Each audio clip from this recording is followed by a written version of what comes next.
good, fam? It's Tuesdays with Tawana.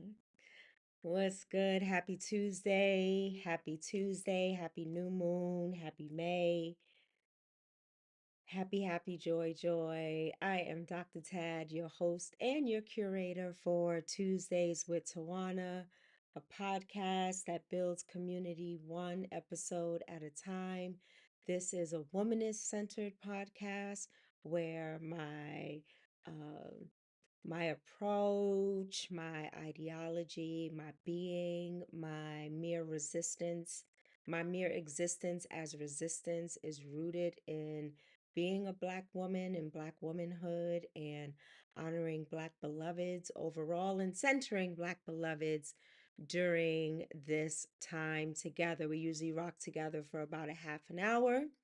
And the way things work around here is you can just pop whatever your thoughts are in the chat, questions, what's up, good morning, good afternoon, good evening.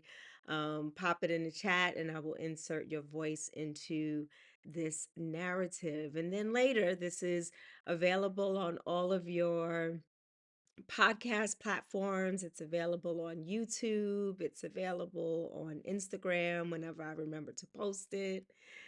Hey, brother. Always good to see you. So excited. Yes, yes. And I owe you a phone call. I do. I owe you a phone call. So yeah, so let's get it popping. On the graphic that I used to open us up, I used two graphics today, and this is it. This one, here are the real preachers of Casa de Campo. That has been the name bestowed upon us because La Romana Casa de Campo will never be the same because we have shifted the atmosphere with our beautiful melanated presence. And as you can see, we are all in some variation of cobalt blue. And yeah, some good stuff happened on this day. For those of you who don't know, I just came back from the Dominican Republic on last night, um, mm, last evening. Got home in time for the Nick game. Let's go Knicks. Let's go Knicks. Let's go Knicks. Um, so yeah, the other graphic I had up is my usual graphic, and as you can see, it says the title just. And I'm gonna save that. Uh Decided to shift this a bit, and our theme for today is no chaser. I want to give credit to the Black beloveds that inspired me, Triple Threat from Soul to Soul Sisters, our leadership team. No chaser. Sometimes we just gotta go hard and come at it, and with no chaser, full stop. So today we're gonna talk with no chaser. It's a lot of stuff going on. A lot of stuff going on. I will actually dedicate an episode to the Womanist Retreat when Spirit leads me to do so.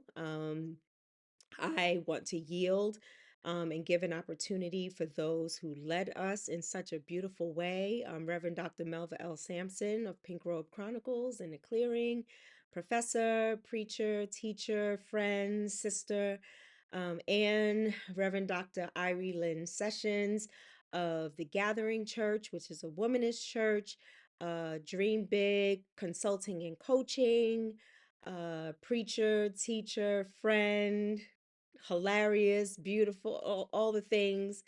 They led us so well, led us gracefully, led us spiritually, created space for us to be unapologetically ourselves and to show up in a space to build sisterhood.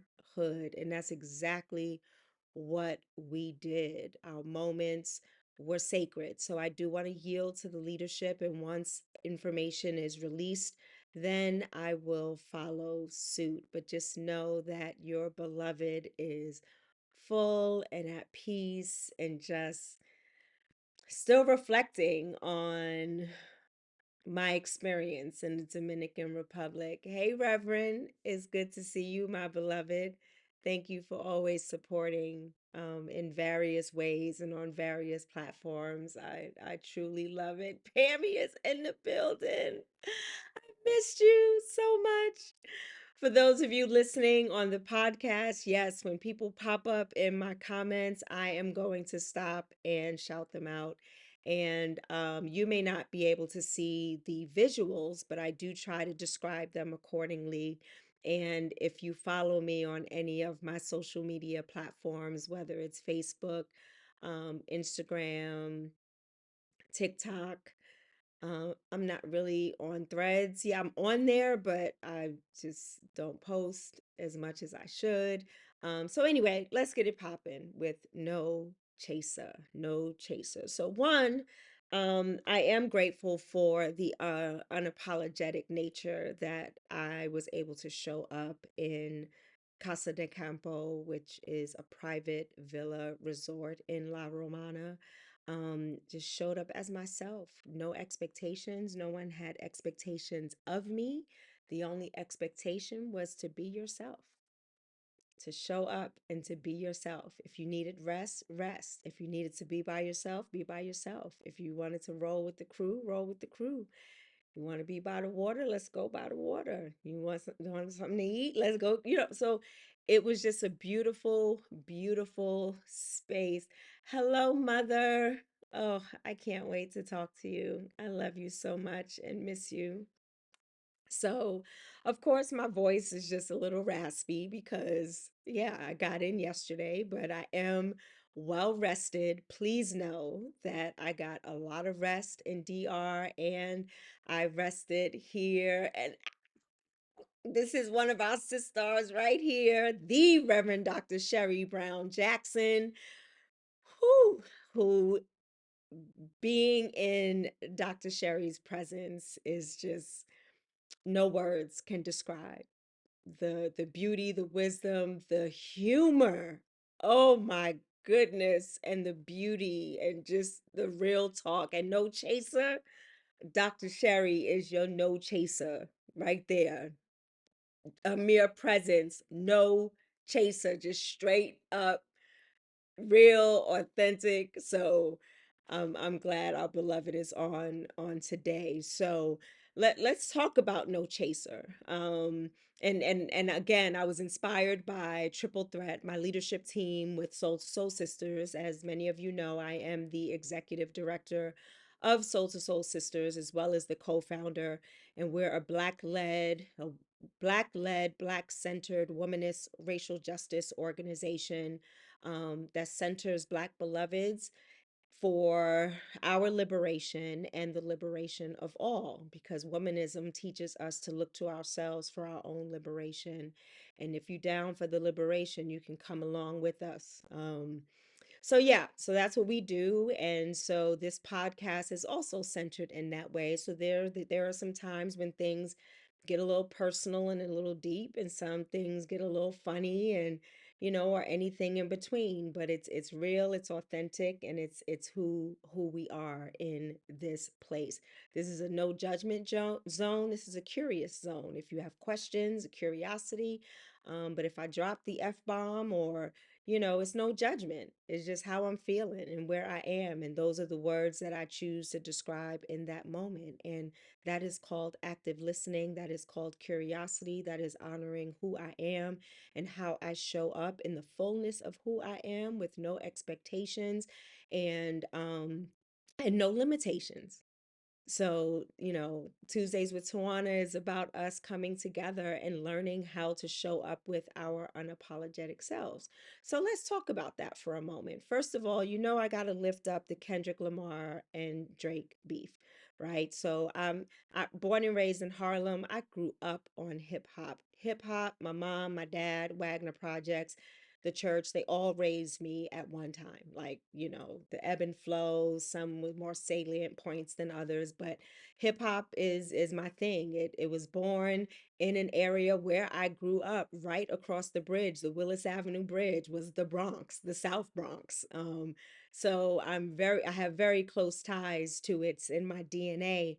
And listening to this beef battle, I don't even want to call it that because Kendrick has been just spitting fire in all of his diss tracks. And I am a Kendrick Lamar fan. I am not a Drake fan, but it doesn't mean that I don't like some of his music.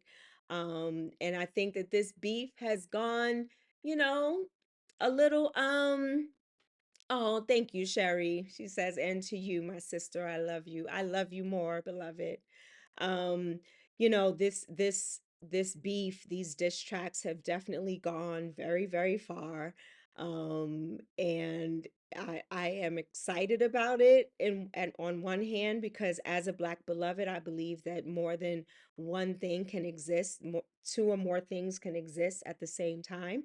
I'm very excited about it because it is no chaser. They're just speaking their truth and speaking their experience. And that's what hip hop has been all about. With judgment from others, some people come into the game and front like this is a part of their lives, and other people are sharing their real life experiences. And here we have a combination of both.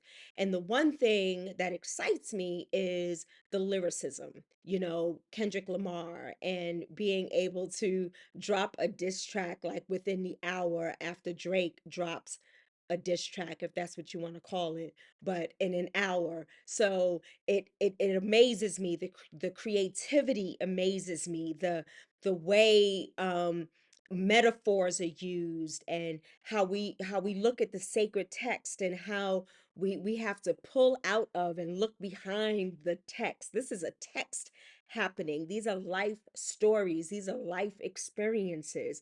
These are like, yo, don't come for me, because if you come for me, you're not ready for what's gonna happen. And Drake chose to come for K Dot, and K Dot and Drake chose to come after Kendrick's family, and K Dot was like, hands off with family. We could talk about a lot of stuff, but hands off with the fam, yo. And that didn't happen. So Kendrick Lamar had to come out and say all that he knew.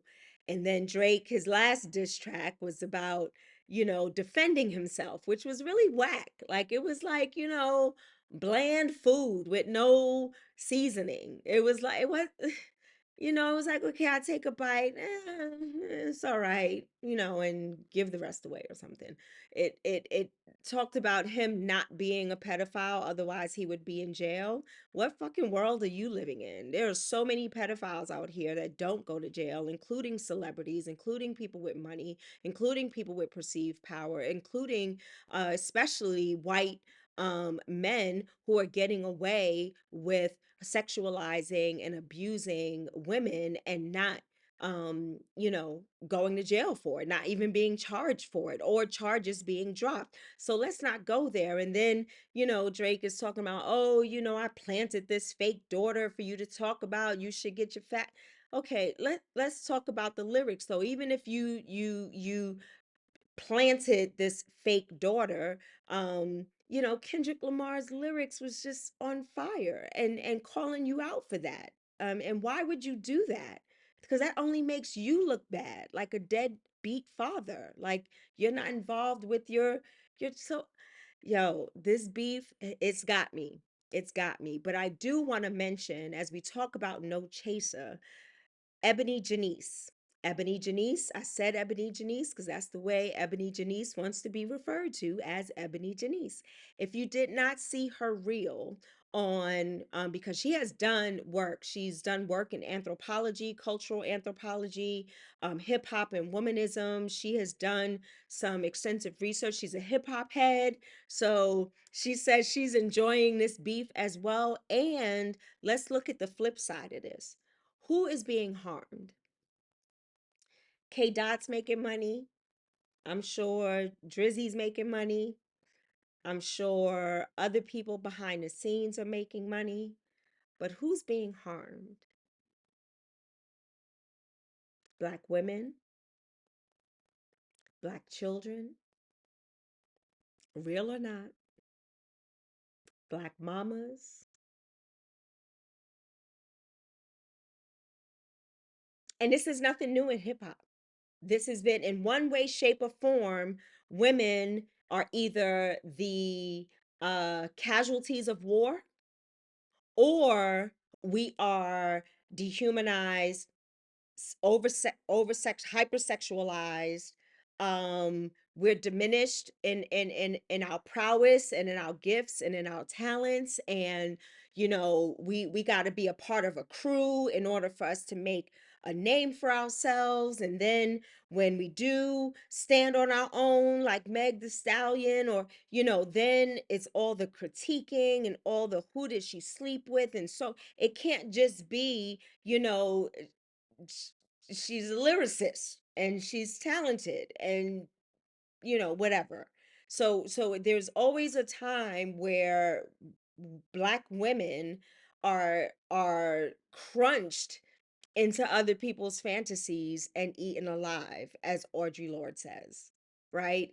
And this is a part of it. And it's sad on one hand, like I'm excited, but then the activist, the black woman, the black mama inside that's a part of me is like, but what? You really calling out Sandra and Dennis, and you really calling names like, I'm sorry your father had to be this way.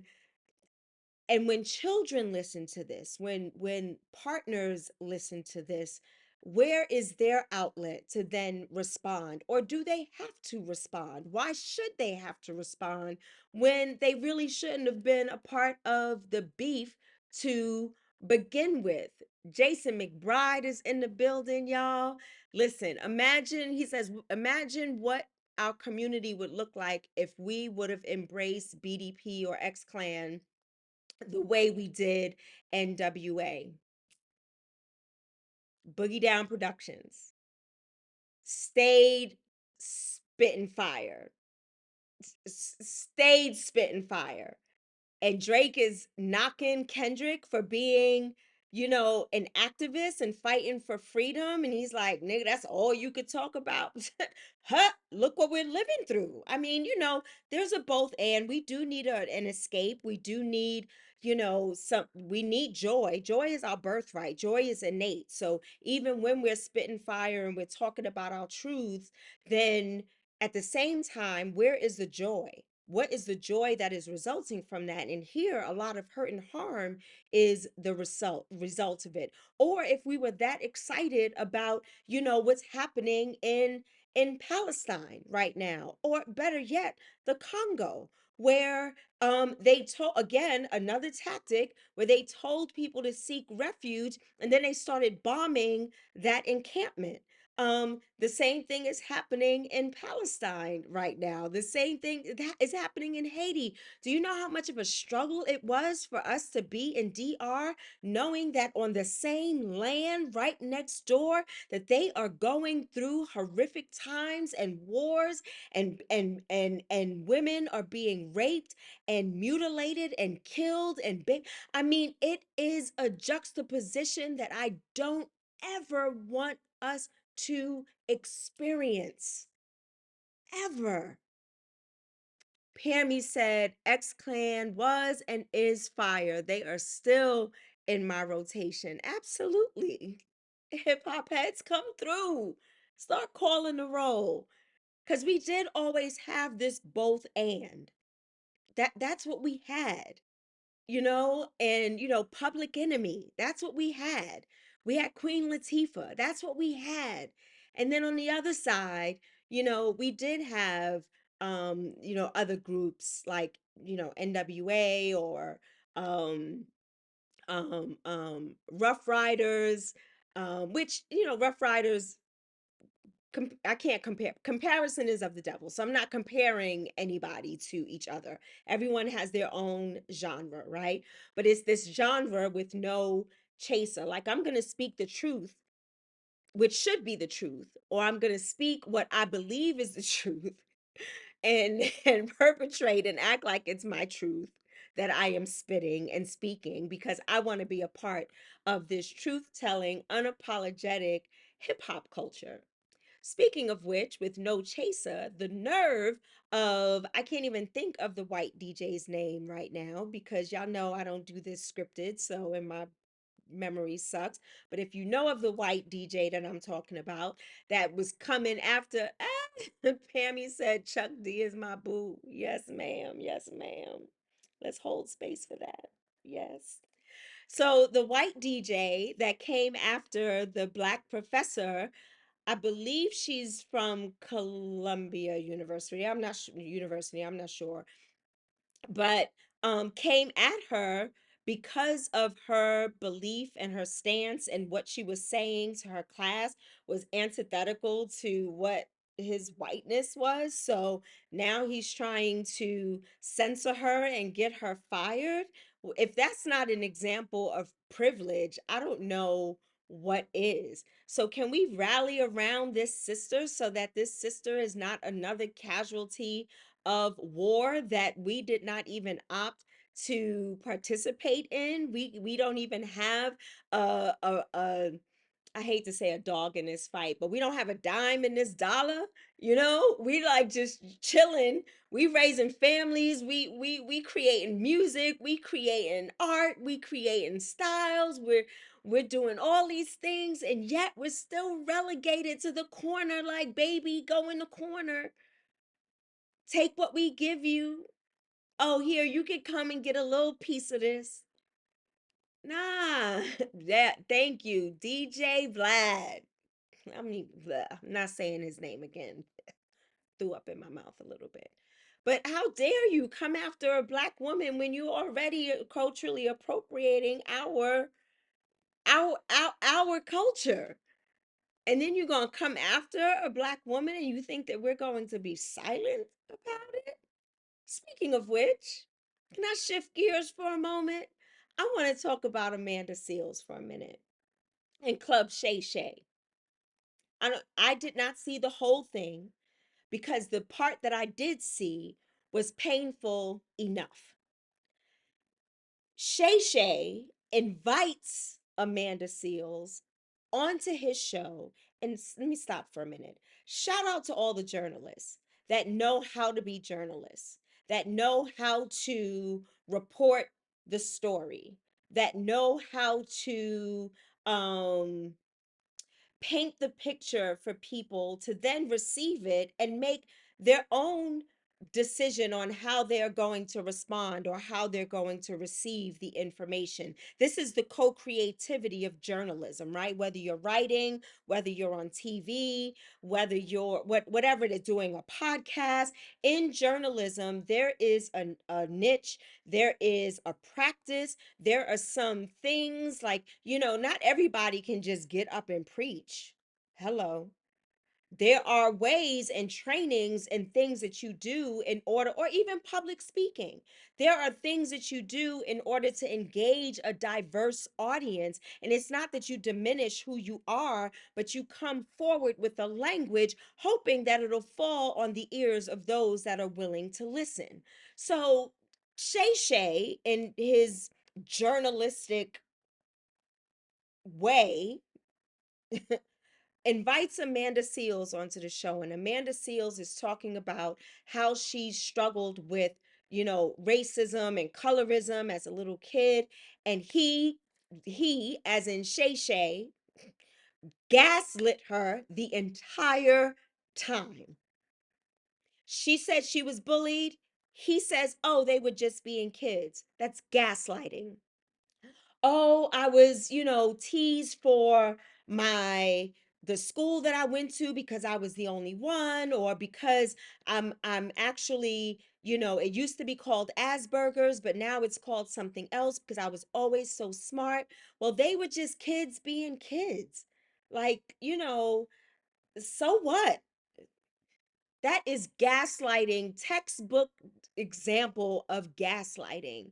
And how dare this black man gaslight this black woman when she is being vulnerable and coming forth and telling her story after being attacked for supporting Palestine and for speaking out against wars, for speaking out against what's going on in Sudan, Congo, Haiti, um to speak out against what's going on with black women, to speak out against what's going on with, white women doing their white womaning or whatever. Let's see what Pammy has to say. Shannon Sharp is a retired athlete that is messy at best. Folk need to stop going on that show. It's like the National Enquirer, not credible. Yes, it does not become credible when you dismiss and disregard your guest. You are bringing your guest on. So ask deep questions.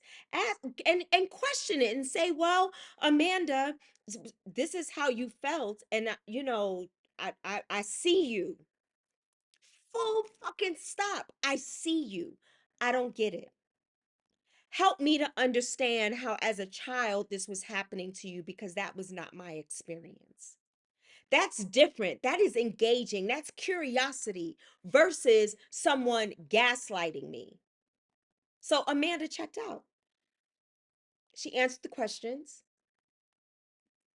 and I really should go watch the whole video. So I'm not going to comment too much on it because I just don't have another 3 hours of my time. Y'all already got me with Cat Williams, and then y'all got me with 500 hours with Risa Tisa.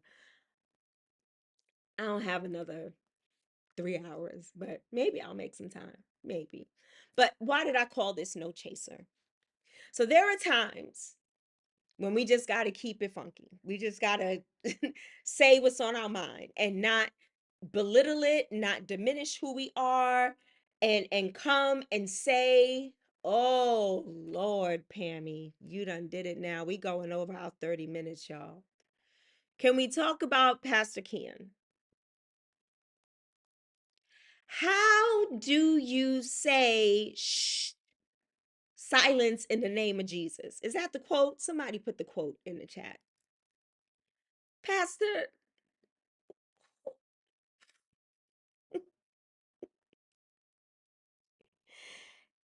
help me, Black Jesus.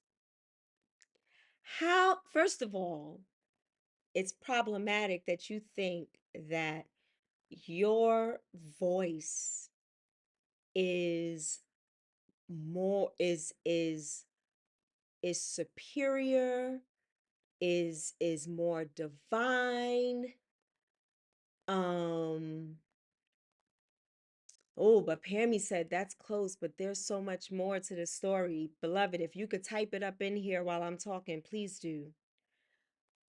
How do you, for a black man, and you're going to shush a black woman in the midst of worship? Make it make sense. I, okay, I can't say much more on it because, again, I really try not to talk about things I don't know. I talk about what I know. I teach what I know. I talk about what I know. I teach what I know.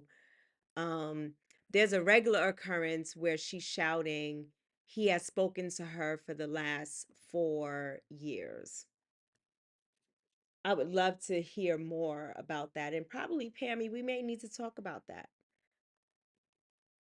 because, okay, I don't want to go down that rabbit hole of the church and her form of worship, whether it's real or not. There are ways that that can be addressed, not handled, because I'm not an object. But there are ways that that can be addressed. There is a teachable moment there, I believe. Um, I believe. And Pammy said, yep, she doesn't think he was wrong. And I received, heard and received. So I'm going to stop because I don't have all of the information about it.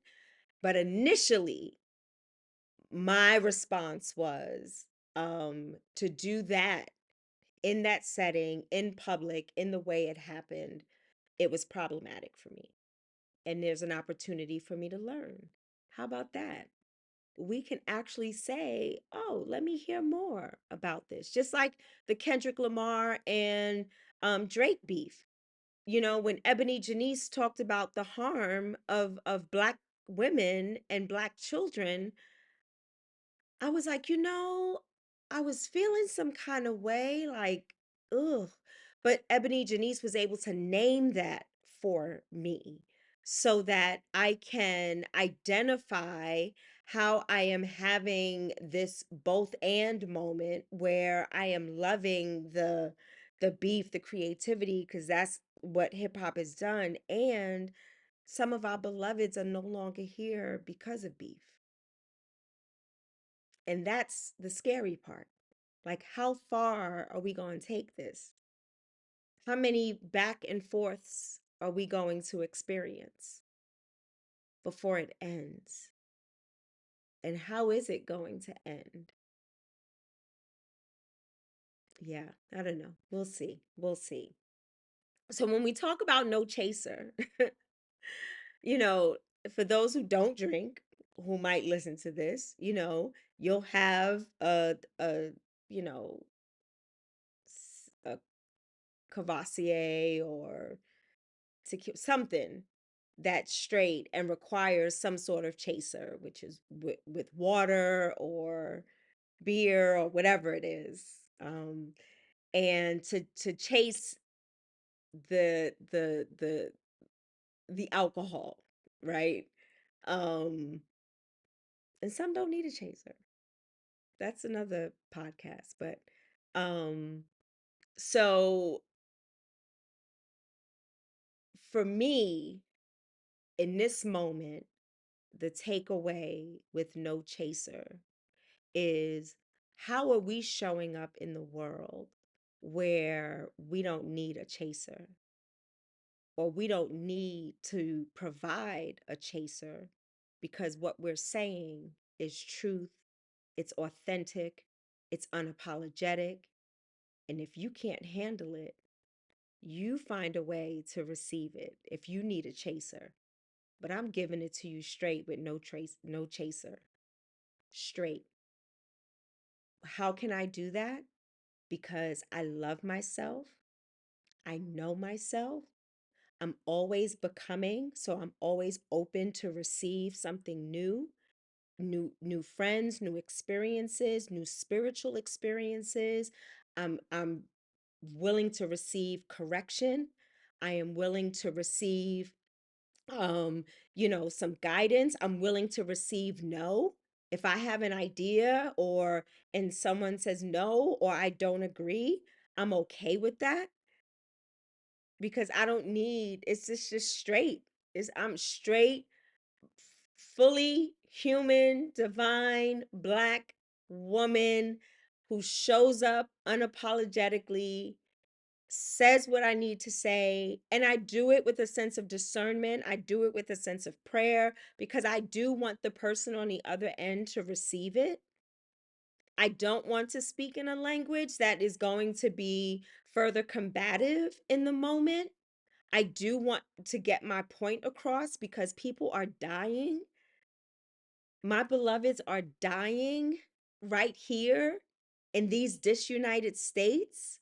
So I want to be able to speak up about policing. I want to be able to speak up about Cop City. I want to speak up about what happened in Colombia when they were protesting and the police stormed Columbia University, and yet other universities are now divesting and having conversations. Okay, you stop protesting, we are going to talk about what we need to do to divest from Israel or support. what's going on in the Congo and Sudan. So there were conversations. So there was something good that came out of it because they showed up with no chaser. They showed up with no expectation of, this is a risk that I'm taking. I know I'm not going to get a pass, but I showed up unapologetically. And so I'm going to speak about that and speak about it so that the outcomes then foster change, fosters an evolvement, fosters transformation, all toward, community. Because I talk about this often. Healing, not only does healing happen in community, but liberation happens in community, justice happens in community. And we're seeing those examples right now happening right before our very eyes. I want to see Brandon Scott elected mayor of Baltimore City again because of the work he has done and owning some of the areas where he could have done better. Those are the type of leaders that we need. We don't need leaders that are narcissistic, full of themselves, and have 91 counts ahead of them, that have temper tantrums, that, responds out of emotions. Being able to talk about no chaser means that I shored up my emotions before I came to you, so that I'm not just speaking from an emotional place that's erratic. I'm speaking from a divine emotional space, because it is divine for me to have righteous anger. It is divine for me to have this righteous frustration with what's going on in society. With no chaser, I can come and I can talk about the ills. I can talk about what has happened to Amanda Seals as a Black woman. I can talk about what's going on with this beef with Kendrick Lamar and Drake, and how the Black woman once again is being harmed and collateral damage. And the only way I can talk about it with no chaser is that I have to have the information and the facts. Just like what just happened right now, right on this podcast, when Pammy was like, there's a little more to the story, blah, blah, blah. Okay, I'm going to stop talking about it because I only saw a clip. We need to stop judging folk just on the clip. I know what visceral response came up for me when I saw it. I didn't appreciate it. And maybe I still won't appreciate it once I hear the full story, that it could have been handled differently. But I'm not the pastor. That's like people always saying, well, if I were the pastor, I would. Well, you're not the pastor. So, you know, unless your words and your presence and your thoughts is adding life, and even in correcting behavior it can add life. But if it's coming to me in judgment, or coming at me with an ego, I'm coming back at you with no chaser. And I'm going to tell you, I don't want that toxicity in my life. I don't want that bad energy in my life. So, unless you're coming to me to be able to enter into my space with a sense of curiosity and not judgment, then, bye. Bye. I'm not having it. Not having it. So, here we are in a place of both and I'll close with this. We're in this place of both and, where we do need to experience, because let me, this just hit me. What I was going to say was, we do need an experience where there is an outlet, and we need an experience of refuge where we can just be for a moment. But you know what? The people in Palestine don't have that choice. The people in Palestine don't have the choice of, well, let me just go over here for a minute and remove myself from this situation. They don't have that choice, because they're being set up. The genocide is happening. I am going to tell all these innocent civilians to seek refuge in this one spot, and then I am going to bomb this place. That is very intentional, and they can't escape it. And here I had the privilege of going to Dominican Republic on a womanist retreat. Yes, it is what I needed. I learned a lot. I learned from the elders. I learned in ritual. I learned by the water. The water received me. The gods received me. I had an existential moment. I had a divine moment, and I needed that. And I can't feel guilty about that because I needed that so that I can continue to do the work that I do.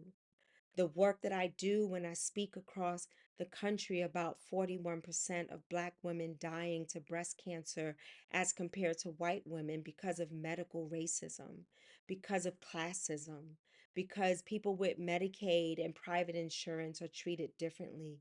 Because as a Black woman, when I sit in the room and the doctor walks in and they look and they automatically just spit out all this jargon, no feeling, no connection, no how you doing, how are your kids, nothing. All of that makes a difference in the healing process. I am able to find respite when I rest in order to receive what I need to continue to do this work with no chaser. I don't have time to water it down. I don't have time to give you a sip so it goes down a little easier. I'm going to give it to you the way I'm going to give it to you.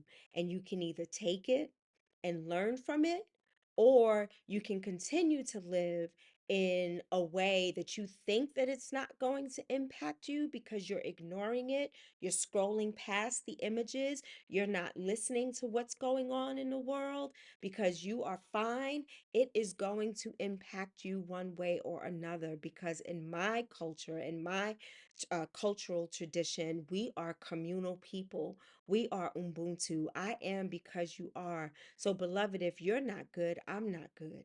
If I'm not good, you're not good because our energies are constantly exchanging.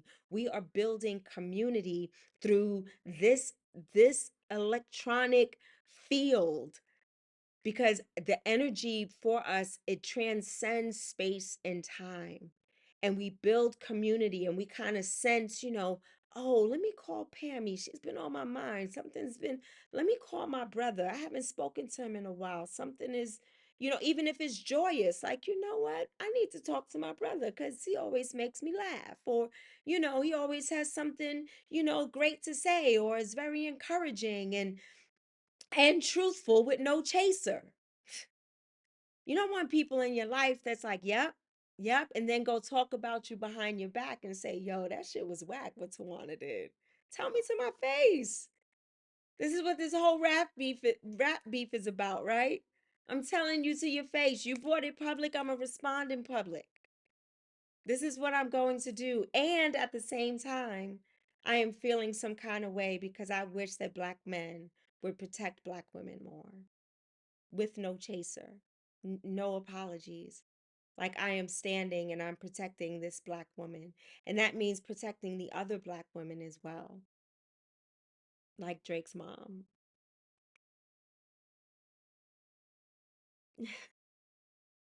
Yeah, yeah. Sometimes it's more than, your lyrical prowess. It's taking a stand and saying, okay, this is where I draw the line.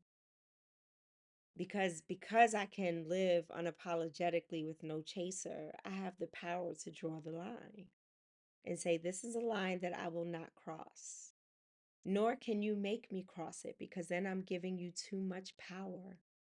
So I have to decide what line I'm going to draw. I have to decide who I am. Me and God, we decide this together because God is in me. Decide how I am going to show up in this world. What is it that I'm going to talk about on Tuesdays with Tawana? And my brother will tell it best. He witnessed it sitting right next to me. I don't have a script. I don't have an agenda. I have a candle lit. I have some water. I pray. I say, okay, God, what are we going to talk about? And when I was in my meeting before this call, and we had a meeting about no chaser and just keeping it real and keeping it funky, I was like, that's what we're going to talk about. But the only way for us to keep it real and to be real is to know who we are and to fully be authentic with who we are. And if we don't know who we are, surround yourself with beautiful beloveds that will help you find yourself, because you are powerful. You are amazing. You are creative. You make a difference in this world. You are worthy. You have everything that you need to combat what's going on in this world. The thing is, the added piece to it, we can deal this world or serve this world with no chaser together. Yes, you have strength in your individual voice, but it's an individual, a part of the collective. So I'm here proclaiming Tuesdays with Tawana is a no chaser space. We're going to talk about it. We ain't going to water it down. We're not going to make it go down easy, because I hope that it's like a seed bursting through the shell and then finding its way through the darkness of the ground, only to hope that when it comes on the other side, that there is sunlight and rain and someone to care for it. It comes with some struggle, so no chaser. It's going to come with some pain, no chaser.